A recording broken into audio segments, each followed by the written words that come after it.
Hello students, मैं शैलेंद्र कुमार सिंह आज आपको सेकेंड ईयर आर्ट के इतिहास विषय में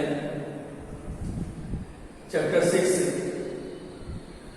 पार्ट 7 में भक्ति आंदोलन का प्रभाव आपको पढ़ाने जा रहा हूँ। इसके पहले मैं आपको भक्ति आंदोलन की विशेषताएं बताया था कि भक्ति आंदोलन की क्या विशेषताएं थी। अब भक्ति आंदोलन का क्या प्रभाव पड़ा हमारे देश के ऊपर, तो इसमें कई तरह के प्रभाव पड़े।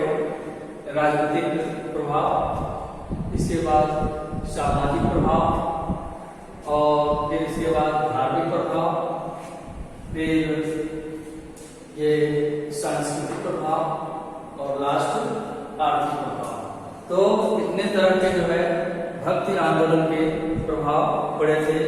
जो भक्ति आंदोलन ये आपका भारत में चला था और जिस भक्ति आंदोलन में हमारे बहुत सारे साधु संतों ने जो है भाग लिया था और आगे चल करके इस आंदोलन में कुछ ये सूफी संतों का भी प्रभाव देखने को मिलता है। तो सबसे पहले जानेंगे कि राजनीतिक प्रभाव क्या था, किस तरह का राजनीतिक प्रभाव पड़ा भारत पर।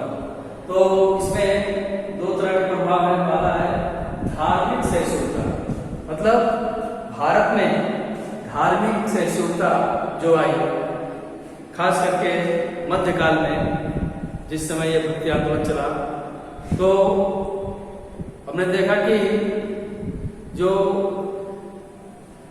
सल्तनत काल रहा, सल्तनत काल से लेकर के मुगल काल के बीच में जो भी शासक थे सल्तनत काल के, उन्होंने बहुत ज्यादा एक तरह से जो हिंदू जनता थी या जो गैर मुस्लिम जनता थी उनके ऊपर बहुत तरह के अत्याचार किए।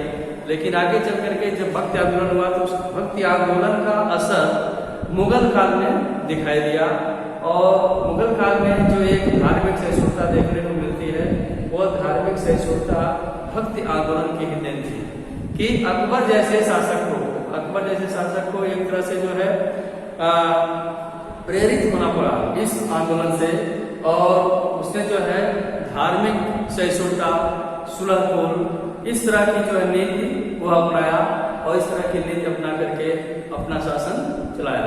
और आगे चल करके उसने जो है मुल्ला मौलवियों या जो भी कट्टर लोग थे उस समय तक के, उन लोगों से दुश्मनी भी मोल लिया। और आपको शायद मालूम होगा कि उसने दीन इलाही नामक एक जो है पंथ की भी स्थापना की थी, जिसमें बहुत कम सदस्य थे। तो ये सब इसके अंदर जो एक जनरसिटी आई, एक जो उदारता आई, वह किसकी देन थी? वह जो देन थी वह भक्ति आंदोलन की देन थी कि उसको एक शासक के रूप में सहिष्णु होना पड़ा।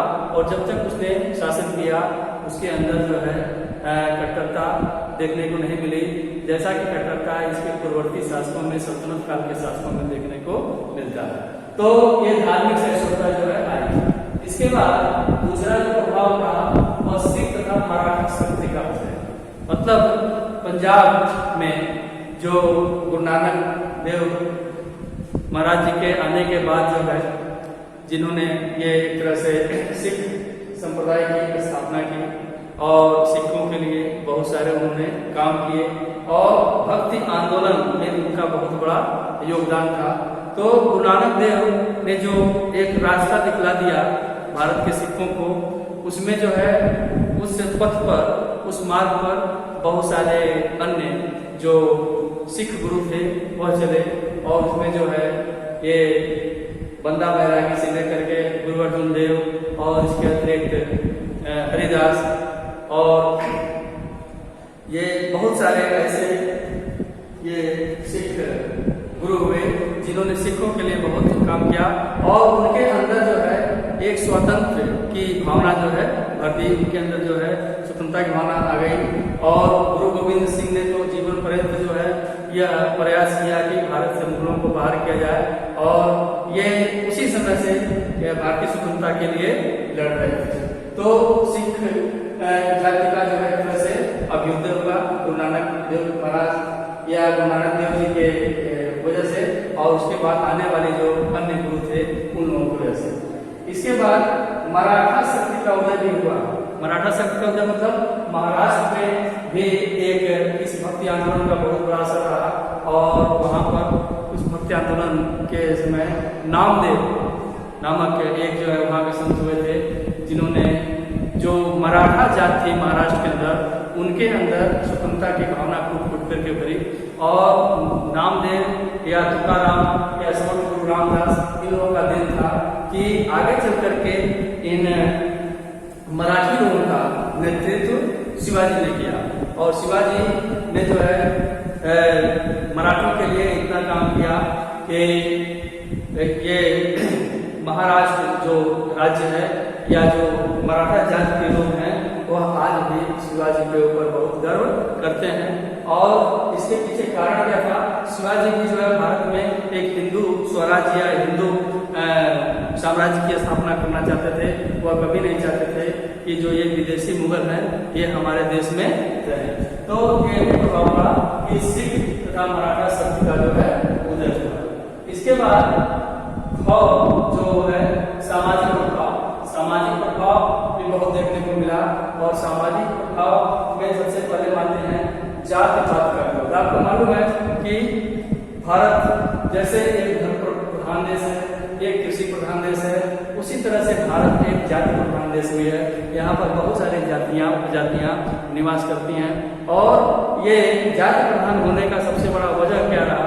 इसके पीछे सबसे बड़ा कारण है कि जब वैदिक काल में हमारे समाज का ये विभाजन हुआ तो वह जाति के आधार पर हुआ और ब्राह्मण, क्षत्रिय, वैश्य, शूद्र ये 4 जातियों का विभाजन किया गया और आगे चल करके इसमें कई तरह की खामियां आ गई, कमियां आ गई और लोगों के अंदर हीन भावना आ गई और लोग एक दूसरे का जो है अनादर करना या एक तरह से ऊंच नीच की भावना, ये सब चीजें देखना जो है आ गया और यह इतना ज्यादा बढ़ गया कि भक्ति आंदोलन जब चला तो भक्ति आंदोलन ने इसको भी दूर करने का या इसको भी समाप्त करने का बीड़ा उठाया। तो जातिवाद का जो है विरोध हुआ। इसके बाद हिंदू मुस्लिम एकता, एक हिंदू मुस्लिम एकता भी जो है देखने को मिली क्योंकि भक्ति आंदोलन की वजह से हिंदू और मुसलमान जो एक दूसरे के कट्टर शत्रु थे, एक दूसरे को जो है पसंद नहीं करते थे, एक दूसरे के संस्कृति को, एक दूसरे के धर्म को वो पसंद नहीं करते थे। कारण क्या था? कारण यह था कि जब हमारे देश में मुसलमानों का प्रवेश हुआ तो उन्होंने बहुत ज्यादा जो कट्टरता दिखाया। उन्होंने भारत के अंदर थियोक्रेसी की स्थापना की, वह जो है धर्म राज्य की स्थापना किए और हिंदुओं का बहुत ज्यादा उन्होंने तिरस्कार किया। उन्होंने हिंदुओं को एक तरह से काफिर कहा। काफिर इसलिए कहा क्योंकि हिंदू लोग जो थे वह जो है देवी देवताओं की या मूर्ति पूजा वो करते थे, लेकिन जब उन्होंने इनको काफिर कहा तो उन्होंने क्या कहा? उन्होंने जो है इनको मलेच्छ कहा और मलेच्छ अपने आप में हिंदुओं के दृष्टि में एक बहुत ही निकृष्ट ये शब्द है। तो एक तरह से ये हिंदू मुस्लिम एकता जो आई दोनों के बीच में, दोनों एक दूसरे के निकट आए, उसके पीछे सबसे बड़ा वजह था ये भक्ति आंदोलन का प्रभाव। इसके बाद तीसरा था विस्तृत दृष्टिकोण, मतलब जो दृष्टिकोण रहा वह विस्तृत रहा भक्ति आंदोलन का। भक्ति आंदोलन के लोग जो है दकियानुसी पसंद नहीं करते थे या जो है कर्मकांड पसंद नहीं करते थे, अंधविश्वास पसंद नहीं करते थे, संकीर्णता जो है पसंद नहीं करते थे। तो एक तरह से वो चाहते थे लोगों के अंदर जो लोगों के मौलिक विचार हो वो सबके लिए हो और कोई एक दूसरे से घृणा न करे, सब लोग एक दूसरे को पसंद करें, भाईचारे की स्थापना हो, इसके लिए उन्होंने काम किया। तो विस्तृत दृष्टिकोण को जो है अपनाया गया और संकीर्ण भावनाओं का तिरस्कार किया। संकीर्ण भावनाओं का मतलब जो कर्मकांड है, छुआछूत है, ऊंच नीच है, भेदभाव जो है, निम्न जाति या उच्च जाति का जो एक तरह से भेद है, इन सारी चीजों को समाप्त करने का प्रयास किया गया। इसके बाद जो नेक्स्ट प्रभाव पड़ा वो धार्मिक प्रभाव और धार्मिक प्रभाव में हिंदू धर्म में सुधार हुआ। हिंदू धर्म में सुधार का मतलब एक तरह से आपको मालूम है कि हमारे देश में लंबे समय तक मुसलमानों ने शासन किया और जो यहाँ के भारतीय राजा थे, जो राजपूत शासक थे, वो अंतिम हिंदू राजा थे पृथ्वीराज चौहान, जो स्वतंत्र राजा थे। नहीं तो पृथ्वीराज चौहान के पराजित होने के बाद भारत में कोई ऐसा हिंदू राजा नहीं बचा था जो एक तरह से जो है स्वतंत्र रहा हो। वो सब पराधीन हो गए थे और मुसलमानों ने उनको पराधीन कर दिया था। जो भी ये तुर्क आए हमारे देश में, तुर्कों ने लंबे समय तक शासन किया। तो उस शासन के फलस्वरूप हिंदुओं की स्थिति बहुत खराब हो गई थी। लेकिन ये जो एक रिनेसा चला भक्ति आंदोलन के रूप में, एक जो पुनर्जागरण चला, उस पुनर्जागरण की वजह से जो है हिंदू धर्म में बहुत ज्यादा सुधार हुआ। और जो भी हिंदू संत थे उन्होंने तरह तरह की जो है ये एक तरह से आप कह सकते हैं कि जो बातें की उनको कसौटी पर कसा, क्या सही है क्या गलत है, क्या प्रॉपर है क्या इम्प्रॉपर है, इन सारी बातों पर ध्यान दिया। और उनका जो हिंदू थे उन लोगों का उन्होंने सुधार किया, मार्गदर्शन किया और उनके अंदर जो कमियां थी उन कमियों को दूर करने का प्रयास किया। तो हिंदू धर्म का उन्होंने सुधार किया। और आप कह सकते हैं कि जिस तरह से मार्टिन लूथर ने ईसाई धर्म में जो है एक तरह से ईसाई धर्म में जो भी खामियां आई थी उनको दूर करने का काम किया था, वही सारा काम जो है हमारे हिंदू संतों ने किया था, जो भक्ति आंदोलन के रूप में एक मुहिम चलाई थी। और उस मुहिम चला करके उन्होंने उन खामियों को दूर करने का प्रयास किया था।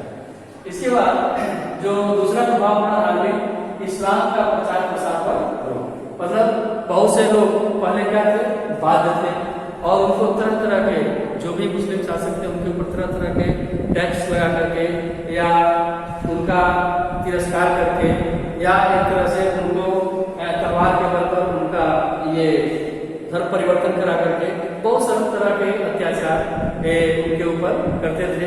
लेकिन ये भक्ति आंदोलन आने की वजह से जो इस्लाम का प्रचार प्रसार था उसके ऊपर रोक लगा और अब लोग जो है एक तरह से भक्ति आंदोलन की तरफ मुड़ गए और भक्ति आंदोलन ने इन सारी चीजों पर लगाम लगाया। और लगाम लगाने का एक कारण था कि अकबर जैसा शासक इतना लिबरल हो गया। इसके बाद जो है अन्य बहुत ऐसे मुस्लिम शासक थे जिन्होंने उदारवाद को तरजीह दिया, उदारवाद को उन्होंने बढ़ावा दिया और समझ रहे थे कि अगर हम इन सब चीजों को रोकने लगाएंगे तो हम भारत में लंबे समय तक रह नहीं पाएंगे। तो इस तरह से इस्लाम का प्रचार प्रसार भक्ति आंदोलन के माध्यम से उस पर रोक लगा और बहुत सारे जो भी हिंदू थे वो अब जो है अपना धर्म परिवर्तन नहीं करते थे।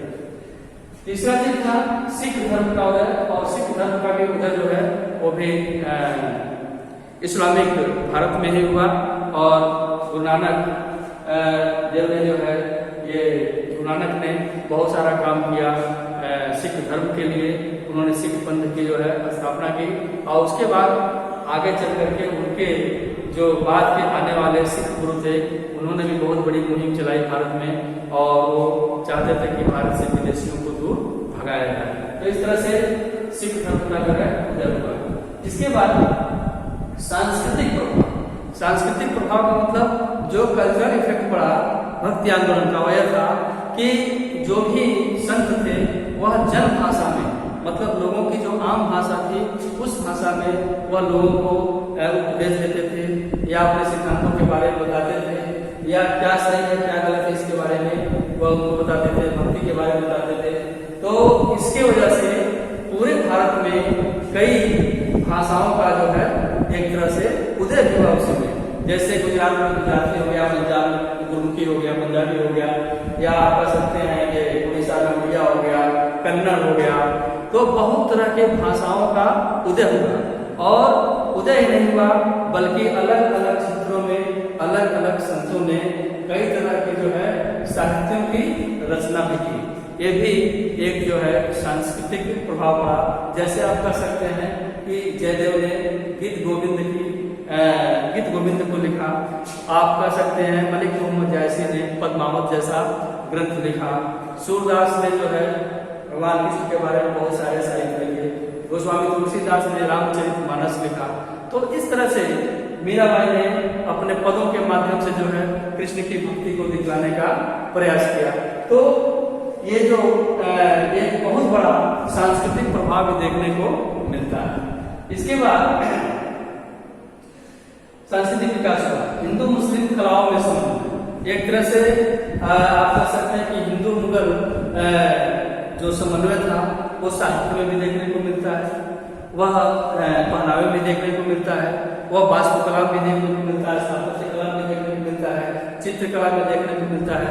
तो हर क्षेत्र में एक तरह से हिंदू और मुसलमानों के बीच जो है समन्वय हुआ, और जो भी आर्किटेक्चर के काम हुए वह हिंदू और मुस्लिम दोनों के सम्मिश्रण से हुए, दोनों की एक मिलीजुली रूप देखने को मिलती है जो मुगल काल में जो भी भवन वगैरह बने थे। इस तरह से हिंदू मुस्लिम गांव में समन्वय हुआ। नेक्स्ट था आर्थिक प्रभाव। गुरु नानक और कबीर ये दो ऐसे हमारे संत थे जिन संतों ने अपने भाषण के माध्यम से या अपने उपदेश के माध्यम से उन्होंने जो है, जो पैसे वाले लोग थे या जो धनी लोग थे, जो धनी वर्ग का, उनका उन्होंने तिरस्कार किया। मैं आपको जो है आर्थिक प्रभाव के बारे में बता रहा था, फिर से एक बार सुन लीजिए इसको। आर्थिक प्रभाव का मतलब ये आर्थिक प्रभाव पूरा कि गुरु नानक ने और कबीरदास ने जो धनी वर्ग था भारत का, उसको बहुत उन्होंने फटकार लगाया और उन्होंने कहा कि आप जो है, जो गरीब वर्ग है, उस गरीब वर्ग का शोषण बिल्कुल मत कीजिए, आप उनको किसी तरह से उनका तिरस्कार मत कीजिए। तो इन लोगों को उन्होंने बहुत फटकार लगाया। और कबीरदास के बारे में आप जानते हैं, कबीरदास बहुत ही पकड़ स्वभाव के थे और बहुत ही मुंहफट व्यक्ति थे। वह आपके मुंह पर ही जो भी कहना था वह कह देते थे। तो उन्होंने जो है अपने एक तरह से वो सामाजिक सुधार तो भारत में किए ही, सामाजिक रिफॉर्मेशन करने का काम, सोशल रिफॉर्मेशन करने का काम उन्होंने किया ही। इसके साथ साथ वह जो है, जो धनी वर्ग थे उन लोगों को भी उन्होंने जो है फटकार लगाने का काम किया। तो इस तरह से ये जो हिंदू और मुस्लिम थे, ये आगे चल करके भक्ति आंदोलन के माध्यम से या आगे चल करके भारत में जो सूफी आंदोलन हुआ, जो सूफी संत भारत में आए, उन संतों के माध्यम से हिंदू और मुसलमान एक दूसरे के बहुत ही निकट आए और इस तरह से जो है भक्ति आंदोलन का बहुत बड़ा प्रभाव रहा इस दोनों वर्गों के ऊपर। अब हम पढ़ेंगे सूफीवाद या सूफी मत। सूफीवाद क्या है, सूफीवाद किसे कहते हैं या सूफी मत क्या है, इसके बारे में मैं आपको बताने जा रहा हूँ। सूफी संतों के बारे में आपने सुना होगा, भारत में भी बहुत सारे सूफी संतों का जो दरगाह है आज भी है। इसमें निजामुद्दीन औलिया का नाम आता है, हजरत निजामुद्दीन का नाम आता है, शेख मुद्दीन चिश्ती का नाम आता है, शेख सलीम चिश्ती का नाम आता है। बहुत सारे जो है सूफी संत भारत में आए और उन्होंने जो है अपना उपदेश दिया, प्रचार प्रसार किया। तो ये सूफी शब्द की उत्पत्ति कैसे हुई या सूफियात या सूफीज्म ये भारत में किस प्रकार आया, कैसे आया, इसके बारे में हम जानिए। इसमें पहला चीज है इस्लाम के रहस्यवाद का दूसरा नाम सूफी। रहस्यवाद ये इस्लाम का एक हिस्ट्री है, एक रहस्य है, क्योंकि सूफी संतों ने जो भी बातें बताई हैं वह जो है जल्दी लोग उसको समझ नहीं पाते। जैसे आपने जो है कबीरदास का उलटवासी पढ़ा होगा। कबीरदास जो द्विवर्ती संवाद में बहुत सारे जो है ये साखियां लिखी हैं, उसी तरह से ये बहुत ही रहस्यमय चीज, मिस्टीरियस चीज होती थी जो सूफी संतों ने हमें बताया था और बहुत ज्यादा शोध के बाद जो है हम इसको समझ पाते हैं। तो इस्लाम के रहस्यवाद का दूसरा नाम सूफी है। ये जातियां विभिन्न धर्मों का अनुसरण करती हैं। कालांतर में इन धर्मों के भी अनेक अंग हो जाते हैं। कालांतर का मतलब भविष्य में आगे चल करके, और वे अपने आप को एक धर्म के रूप में स्थापित करते हैं। इसी प्रकार एक धर्म सूफी धर्म है जो इस्लाम का एक अंग है।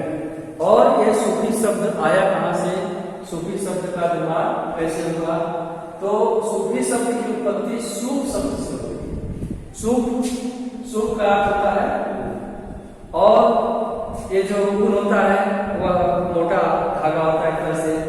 तो जो ये सूफी संत लोग होते थे ये मोटे धागे के बने हुए कपड़े का इस्तेमाल करते थे, उस तरह के कपड़े पहनते थे। इसके साथ साथ एक और उदाहरण मिलता है, इतिहासकारों ने चीज और बताया है कि अरब देश में जो है बहुत से ऐसे लोग होते थे जो सूफा, सूफा का मतलब होता है जैसे चबूतरा टाइप जगह पर जो है लोग बैठ जाते थे और बैठ करके लोगों को जो है धार्मिक उपदेश या दुनियावी बातें ये सब जो है उनको जो है बताते थे, लोगों को बताते थे।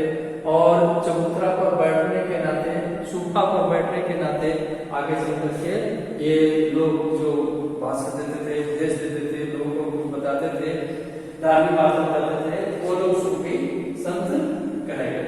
तो ये दो वजह है, दो कारण है जिनकी वजह से जो है हम इनको सूफी कहते हैं। एक तो सूफ उनकी वजह से और दूसरा सूफा जो चबूतरा होता है, चबूतरे पर बैठ करके जो ये अपना बात लोगों को बताते थे। इनका जो जीवन था, इनकी जो लाइफ थी वह बहुत ही सरल थी। ये लोग जो है simple living and high thinking, सादा जीवन उच्च विचार, इसमें ये लोग विश्वास करते थे। बहुत ही सादगी के साथ जो है ये लोग रहते थे। और ये लोग, ये जो धनी वर्ग के लोग होते थे या जो राजा होता था या जो सामंत होता था, इन लोगों के वहां तो ये लोग जाते ही नहीं। बलबल जीवन भर प्रयास करता रहा कि निजामुद्दीन औलिया हमारे दरबार में आए। जो निजामुद्दीन औलिया दिल्ली सल्तनत में 7 सुल्तानों का शासन देखे थे, लेकिन किसी सुल्तान के वहां वह नहीं गए। और निजामुद्दीन औलिया जो है बहुत ही एक तरह से आप कह सकते हैं कि बहुत ही स्वाभिमानी व्यक्ति थे। वह जो है स्वाभिमानी संत थे। वह जो है किसी भी सुल्तान के घर कभी नहीं गए। तो ये लोग की शादी इतनी होती थी कि ये लोग कभी कहीं जाते नहीं थे। और अगर प्रारंभ में देखा जाए तो ये जो इनका जो जीवन था वो सरल था। इस वजह से ये जमीन पसंद, इनको किसी भी प्रकार के भौतिक संसाधनों से कोई मोह नहीं था, कोई माया इनको नहीं था। और मोहम्मद साहब बनवाई मस्जिद जो है, मोहम्मद साहब ने उस जमाने में जिस समय जो है इस्लाम धर्म का एक तरह से अवतरण हुआ संसार में, तो उस समय के जो प्रारंभिक कालीन लोग थे, उस समय के जो मस्जिद थे, उन मस्जिदों में जो है ये लोग रहते थे। और भारत में ये जो है कैसे आए, और भारत में ये 769 ईस्वी में जो है भारत में सूफीज्म आया, सूफी धर्म के मानने वाले लोग आए। क्योंकि आपको मालूम है कि हमारे देश में जो अरब व्यापारी थे वो बहुत पहले से आते रहे हैं। और हमारे देश में जब वो आते थे तो हमारे देश में जो लोग थे उनको रहने के लिए जगह देते थे, यहाँ तक कि मस्जिद वगैरह का भी निर्माण करने के लिए जमीन वगैरह देते थे। क्योंकि जो हमारा देश है भारत, यह लिबरलिज्म के लिए जाना जाता है, ये उदारवाद के लिए जाता है। इतने उदारवादी लोग पूरे संसार में कहीं पाए नहीं जाते हैं। और यही वजह है कि यहाँ के लोगों को बहुत सारे आक्रमणों को झेलना पड़ा। तो ये लोग जो है उसमें और आए कैसे, ये जो अरब व्यापारी थे, अरब व्यापारियों के साथ बहुत से फकीर या सूफी संत के लोग जो है आते जाते रहते थे भारत में। और धीरे धीरे जो है यहाँ पर आए और यहाँ पर आकर के जो है वह अपने धर्म का प्रचार प्रसार किए। और एक तरह से अगर देखा जाए तो सूफी संतों का बहुत बड़ा जो है भारत में योगदान रहा। और सूफी संतों के ही वजह से भारत में इस्लाम जिंदा है।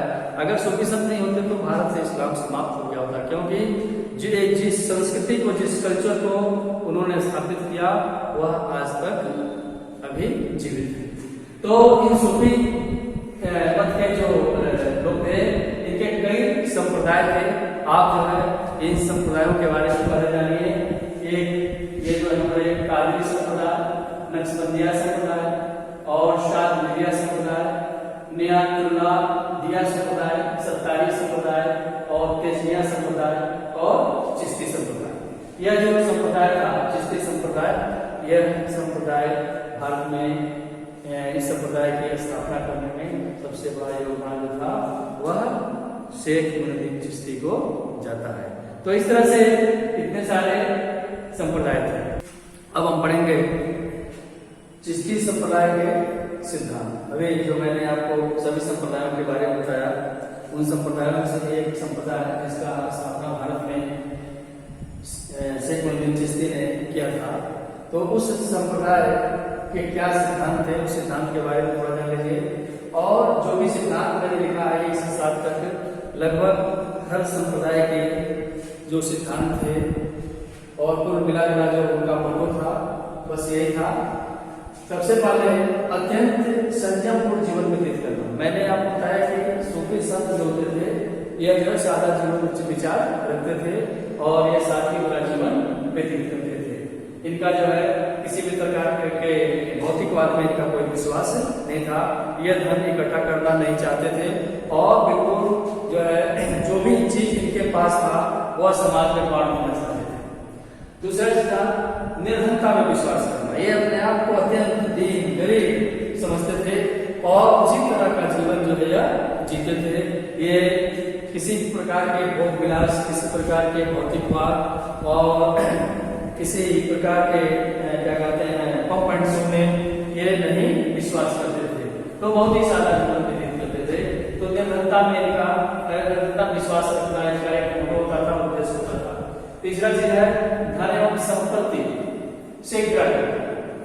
जो चीज व्यक्ति को आसक्त बनाता है, जो चीज मानव को आसक्त बनाता है, जिससे जो है दुख उत्पन्न हो सकता है, क्योंकि मानव बुद्ध ने बताया है कि जितना ही हम भौतिकवाद में जाते हैं उतना ही ज्यादा हमें हमारे पास दुख होता है। और जो आर्य सत्य उन्होंने बताया, उस आर्य सत्य में जो बात उन्होंने बताई कि एक तरह से जो भी दुख होता है उसका कारण होता है, कारण का निवारण है, सारा चीज उन्होंने बताया। उसी तरह से जो सूफी संत थे इनका भी मानना था कि जितना ही हम धन संपदा के करीब जाएंगे उतना ही ज्यादा हमें कष्टमय जीवन जीना पड़ेगा। इस चीज का उन लोगों ने जो है लोगों को नसीहत दिया और वह इन सब चीजों से एक तरह से घृणा की, धन संपत्ति से उनका कोई लालच नहीं था। इसके बाद मानव मात्र की सेवा करना। वो अपना पूरा जीवन एक तरह से मानव मात्र की सेवा में न्यौछावर कर देना चाहते थे। तो मानव मात्र की जो सेवा करना चाहते थे। इसके अतिरिक्त अमीर राजाओं सामंतों से संपर्क न रखना। मैंने आपको बताया कि निजामुद्दीन औलिया जो एक सूफी संत थे और उनको बहुत सारे जो उस समय के सुल्तान थे वह जो उनको बुलाते रह गए, लेकिन कभी भी जो है वह किसी सुल्तान के दरबार में नहीं गए। तो अमीरों राजाओं और सामंतों से संपर्क न रखना भी उनका जो है एक एम होता था, एक उद्देश्य होता था कि हम इनके करीब न जाएं, क्योंकि जानते थे कि अगर इन सब जगहों पर जाएंगे तो हम भौतिकवाद से एक तरह से बच जाएंगे। और यही बात जो है आपको मालूम है कि कबीरदास ने बताया कि साई न दीजिए जावे को तुम समाए, मैं भी भूखा ना रहूं साधु में भूखा जाए। मतलब है कि साधु का जो एक जीवन होता है, जो एक संत का जीवन होता है, बस उतना ही होता है जिससे उसकी एक दिन की जीविका जो है चल जाए, फिर आगे के बारे में वह ईश्वर के ऊपर विश्वास करता है कि आगे ईश्वर उसका पेट भरेगा। तो वह इकट्ठा करने या संग्रहण करने में जो है रुचि नहीं रखते थे। इसलिए जो है वो मानव मात्र की सेवा करना चाहते थे। अमीरों राजाओं सामंतों के संपर्क नहीं रखना चाहते थे। इसके अतिरिक्त धार्मिक सहिष्णुता का पालन करना। ये जो सूफी संत थे ये किसी भी तरह का हाइड्रेट, किसी तरह का घृणा, ईर्ष्या, द्वेष, ये सब जो है समाज के किसी वर्ग से नहीं करते थे। और सूफी संत सिर्फ मुसलमानों को ही शिक्षित नहीं करते थे या उपदेश नहीं देते थे या उनकी सेवा नहीं करते थे या उनका काम नहीं करते थे, बल्कि वह हिंदू और मुसलमान दोनों को एक वजह से देखते थे। उनके अंदर ऊंच नीच की कोई भावना नहीं थी। और यही वजह आप देखिएगा कि जो भी मुसलमानों के जो दरगाह है सूफी संतों के, वहाँ पर कोई केवल ऐसा नहीं कि मुसलमान लोग जाते हैं, वहाँ पर सभी धर्मों के लोग जाते हैं। और ये अनादिकाल से चलता आ रहा, आज से नहीं है। तो इनके अंदर धार्मिक सहिष्णुता थी, एक रिलीजियस टॉलरेंस इन्होंने जो है स्थापित किया था भारत के अंदर। और यही वजह है कि मैंने आपसे कहा कि भारत का इस्लाम जिंदा है तो उसमें सूफी संतों का बहुत बड़ा देन है। नेक्स्ट है ईश्वर में विश्वास करना। इनका जो विश्वास था वह ईश्वर में था और ईश्वर की भक्ति में ही जो है ये अपना सारा जीवन व्यतीत कर देते थे। तो इस तरह से ये जो चिश्ती संप्रदाय था भारत में, मृत से चिश्ती का, उनका जो है उनके संप्रदाय का जो है यह सिद्धांत था। और यह सिद्धांत जो है एक तरह से उन्होंने बताया कि लोग जो है इन सिद्धांतों पर विचार कर रहे हैं, इन सब चीजों को स्वीकार कर रहे हैं। सूफीवाद के सिद्धांत के विषय बताऊंगा। सूफीवाद के सिद्धांत क्या थे। कल मैंने आपको चिश्तिया संप्रदाय के सिद्धांत क्या थे उनके बारे में बताया था। तो जो चिश्तिया संप्रदाय के सिद्धांत थे वह उस संप्रदाय की अपनी एक विशेषता थी, लेकिन यह जो सिद्धांत आप पढ़ेंगे सूफीवाद के सिद्धांत, यह जितने भी सूफी संत रहे हैं, उनका संप्रदाय रहा है, उनका मिला जुला एक जो है रूप है सूफीवाद के सिद्धांत। जैसे आप महावीर स्वामी के बारे में या महात्मा बुद्ध के बारे में, जैन धर्म, बौद्ध धर्म, हिंदू धर्म या पारसी धर्म, ईसाई धर्म, इस्लाम धर्म के बारे में जो भी सिद्धांत, नियम, इन सब चीजों के बारे में आप पढ़े हैं। ठीक उसी तरह से जो सूफी संत थे, इन संतों ने जिस परंपरा को कायम किया, जिस संप्रदाय को स्थापित किया, उस संप्रदाय के जो सिद्धांत थे इस प्रकार। और इसमें कुल 6 ऐसे सिद्धांत हैं जिनके बारे में आपको जानना है। जिसमें सबसे पहले नंबर पे आता है परमात्मा, दूसरे नंबर पे आता है आत्मा, और तीसरे नंबर पे आता है जगत, चौथे नंबर पर आता है मनुष्य, और 5वें नंबर पर गुरु, और 6वें नंबर पर प्रेम। ये 6 ऐसी चीजें हैं जो सूफी मत के सिद्धांत हैं, और उस सिद्धांत को ये लोग मानते थे, विश्वास करते थे। और सूफी मत ने या सूफी संप्रदाय ने यह एक फिलॉसफी दिया, एक दर्शन दिया किसको, समाज को।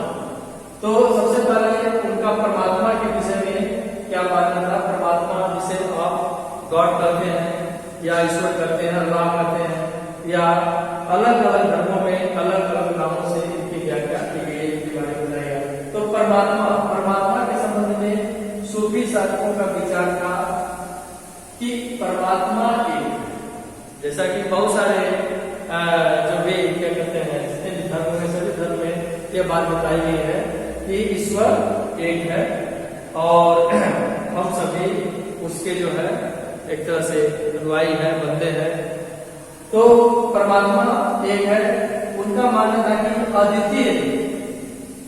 अद्वितीय पदार्थ जो निरपेक्ष है, अद्वितीय का मतलब दूसरा कोई नहीं, निरपेक्ष है, निरपेक्ष मतलब सबके लिए एक है और अगोचर है, अपरिमित है और नासत्व से परे है। जैसे हिंदू धर्म में बताया गया कि ईश्वर अजन्मा, अनादि, अनंत, इस तरह की व्याख्या जो है की गई है। तो जो अजन्मा है, अनादि है और अनंत है, यही बात है ये जो सूफी सिद्धांत है उसमें भी बताया गया है। दूसरा चीज है आत्मा। आत्मा के बारे में बहुत सारे लोगों ने आत्मा को माना, बहुत सारे लोगों ने आत्मा को नहीं माना, आत्मा में विश्वास नहीं किया, बहुत से लोगों ने ईश्वर में भी विश्वास नहीं किया। तो आत्मा को सूफी साधक ईश्वर का अनुमान थे। जो सूफी साधक थे, जो सूफी संत लोग थे, वो लोग इसको ईश्वर का एक अंग मानते हैं और वह सत्य प्रकाश का अभिन्न अंग है। उसको बताते हैं कि वह सत्य प्रकाश का अभिन्न अंग है, परंतु मनुष्य के शरीर में उसका अस्तित्व हो जाता है। मनुष्य के शरीर में उसका अस्तित्व क्यों हो जाता है? क्योंकि मनुष्य जो है, मनुष्यों में बहुत जो है शायद बहुत ही कम लोग होंगे जो एक तरह से मोह माया से बंधे नहीं होते हैं या भौतिकवाद से बंधे नहीं होते हैं। तो भौतिकवाद के चक्कर में पड़ करके और सांसारिक मोह माया में पड़ करके, तृष्णा में पड़ करके, घृणा में पड़ करके, ईर्ष्या में पड़ के, इन सारी चीजों को लेकर के हम चलते हैं। इस वजह से मनुष्य के शरीर में ये जो आत्मा है उसका अस्तित्व हो जाता है, ऐसा मानना है। किसका ऐसा मानना है? सूफी संतों का। तो ऐसा कहा भी गया है कि सबके शरीर में आत्मा निवास करती है, लेकिन उस आत्मा को पहचानने में या ईश्वर के करीब पहुंचने में सबको सफलता नहीं मिल पाती, सब लोगों को प्राप्त नहीं कर पाते। क्यों नहीं पाते हैं? क्योंकि वह जो है ईश्वर के करीब पहुंच नहीं पाते हैं। क्यों नहीं पहुंच पाते हैं? क्योंकि वह जो है ये भौतिकवाद के चक्कर में पड़ जाते हैं और अपना सारा जीवन वह जो है संसाधन जुटाने में, धन बढ़ाने में, संग्रह करने में व्यतीत कर देते हैं और इसके लिए वह कोई भी कार्य भी कर जाते हैं। तो इसलिए इन्होंने माना कि मनुष्य के शरीर में उसका अस्तित्व हो जाता है। सूफी साक्ष्यों के अनुसार आत्मा के दो गुण होते हैं, नफ्स तथा रूह। ये दो उसके जो है होते हैं। इन दोनों में सदैव संघर्ष होता है। इन दोनों में सदैव संघर्ष होता है। जैसे आप जो है अभी आप जैसे आप कह सकते हैं कि जैसे प्रत्येक व्यक्ति के दिमाग में दो बातें चलती हैं। एक वो चलती है कि एक जो होता है, एक इमोशन जो होता है वह कुछ गलत करने से रोकता है और दूसरा जो होता है कुछ गलत करने के लिए प्रेरित करता है। तो उसी तरह से इन दोनों में जो है संघर्ष होता है। इसके बाद नेक्स्ट है जगत। जगत के संबंध में सूफी शास्त्रों का विचार है कि जगत माया से पूर्ण नहीं है और मनुष्य परमात्मा के सभी गुणों को व्यक्त करता है। इसके बाद नेक्स्ट है गुरु। गुरु ये जो है एक महत्वपूर्ण सिद्धांत है। गुरु के बिना ज्ञान नहीं मिल सकता। सूफी शास्त्रों ने पूर्ण मानव को अपना गुरु माना, मतलब बिना गुरु के ज्ञान नहीं मिल सकता है। और यही चीज जो है भक्ति आंदोलन में भी बताया गया। भक्ति आंदोलन में भी यह माना कि बिना गुरु के हम ज्ञान प्राप्त नहीं कर सकते हैं। इसके बाद नेक्स्ट लास्ट है प्रेम। प्रेम को प्राय सभी धर्मों में परमात्मा को प्राप्त करने का सर्वश्रेष्ठ साधन माना गया। मतलब जिसने स्वयं को पहचान लिया, समझिए उसको जो है परमात्मा को प्राप्त कर लिया। और यह चीज स्वयं को पहचानने का काम किसने किया? महावीर स्वामी ने किया, महात्मा बुद्ध ने किया। और महात्मा बुद्ध या जितने भी महापुरुष हुए हैं, सारे महापुरुषों ने प्रेम को दर्शाया। वह किसी से घृणा नहीं किए। उसी तरह से हमारे सूफी संत भी थे। वह किसी को छोटा, किसी को बड़ा या किसी को उच्चतर या किसी को निम्नतर नहीं आके सबसे उन्होंने प्रेम किया और सबको उन्होंने क्या कहते हैं ज्ञान बांटने का काम किया। जैसे आप फॉर एग्जाम्पल के लिए ले सकते हैं कि महात्मा बुद्ध ने अंगुलीमाल जैसे डाकू का भी स्वागत किया। अंगुलीमाल जो ऐसा डाकू था कि लोगों को मार करके और उनकी उंगलियां काट करके माला बना लेता था, ऐसे व्यक्ति से भी महात्मा बुद्ध नहीं डरे और उसका भी स्वागत किए और उसको भी अपने धर्म में दीक्षित किए। तो इस तरह से प्रेम बहुत बड़ी चीज है और प्रेम को सबने अपने पास मान लिया और प्राय सभी धर्मों में प्रेम को जो है रखा गया और सबको सबसे प्रेम करने के बारे में सिखाया गया। हम सूफी सिद्धांत के बारे में पढ़ रहे थे। अब हम पढ़ेंगे सूफी परंपरा के इतिहास के प्रमुख स्रोत। जैसे कि आपको मालूम है कि इतिहास जानने के लिए बहुत सारे स्रोत होते हैं। जिन स्रोतों के माध्यम से इतिहास लेखन का कार्य किया गया है। और किसी भी चीज को जब हम लिखते हैं या किसी भी चीज को जब हम बताते हैं तो सबसे पहले उसका क्या रिसोर्सेज है, क्या उसके स्रोत हैं, उन स्रोतों के बारे में जानकारी देते हैं कि किन स्रोतों से इस चीज के बारे में पता चला। तो सूफी परंपरा के इतिहास के कुछ प्रमुख स्रोत हैं। सूफी संतों के बारे में कैसे पता लगा या सूफी संतों ने इन सारे बातों की जानकारी दी, इन सारी चीजों को कैसे हम जाने। उसी पहले है स्रोत। इसमें सबसे पहला जो है सूफी संतों की बातचीत मलकुजात, यह जो है मलकुजात नाम से आरंभिक एक ग्रंथ है। तो यह पहला स्रोत है सूफी संतों की बातचीत। सूफी संत जो आपस में बातचीत करते थे, वार्तालाप करते थे, बात विवाद करते थे या विचार विमर्श करते थे, इन बातों को जो है आगे चल करके आरंभिक ग्रंथ के रूप में मलकुजात नाम से उसको कर दिया गया, क्या कहते हैं संकलित कर दिया गया। और ये जो मलकुजात है, ये जो ग्रंथ है जिसको आरंभिक ग्रंथ कहा जाता है, इसमें निजामुद्दीन औलिया ने जो संदेश दिए या अध्यात्म के बारे में जो उन्होंने बताया, उन उन सारे बातों का जो है संकलन इस मल्टीराग नामक आरंभिक ग्रंथ में किया गया है। और अमीर हसन सिद्दी दिल्ली, जो दिल्ली के रहने वाले थे, अमीर हसन सिद्दी, इनके द्वारा इस पुस्तक का संकलन किया गया था, जिसमें हमें निजामुद्दीन औलिया के बारे में या निजामुद्दीन औलिया ने क्या उपदेश दिया, किन किन बातों को वो बताए, उन सारी बातों का संकलन इस पुस्तक से हमें मिल जाता है। और इससे हमें निजामुद्दीन औलिया के बारे में बहुत सारे बातों की जानकारी मिलती है। दूसरा चीज है लिखे पत्रों का संकलन। कुछ ऐसे पत्र प्राप्त हुए हैं जो पत्र ये जो सूफी संत थे अपने जो फॉलोवर थे, जो उसके अनुयायी थे, उन अनुयायियों को लिखते थे। उन सारे पत्रों में जो भी बातें पाई गई उनका जो संकलन किया गया वो मकतूबात नामक पुस्तक में उसका संकलन किया गया। और इससे भी हमें सूफी रहस्यवाद के बारे में या सूफी संतों के बारे में या सूफी अध्यात्मवाद के बारे में बहुत सारी चीजों की जानकारी मिलती है। इसके बाद तीसरा जो चीज है सूफी विचारों का दृष्टिकोण। सूफी विचारों का दृष्टिकोण, उनका आउटलुक क्या था, उनका समाज के प्रति नजरिया क्या था, इन सारी चीजों का संकलन किया गया कश्फ उल महजूब नामक पुस्तक में। और इसके जो लेखक थे अली बिन उस्मान मुजीबरी, तो उन्होंने ये कश्फ उल महजूब नामक पुस्तक को लिखने का काम किया, उसका संकलन उन्होंने किया। और इससे जो है हमें सूफी संतों के विचारों के बारे में पता चलता था, उनका दर्शन क्या है, उनका अध्यात्म क्या है। इसके बाद जो चौथा एक महत्वपूर्ण स्रोत मिलता है वह सूफी संतों का जीवन परिचय, जिसे तज़किरा नाम से जाना जाता है।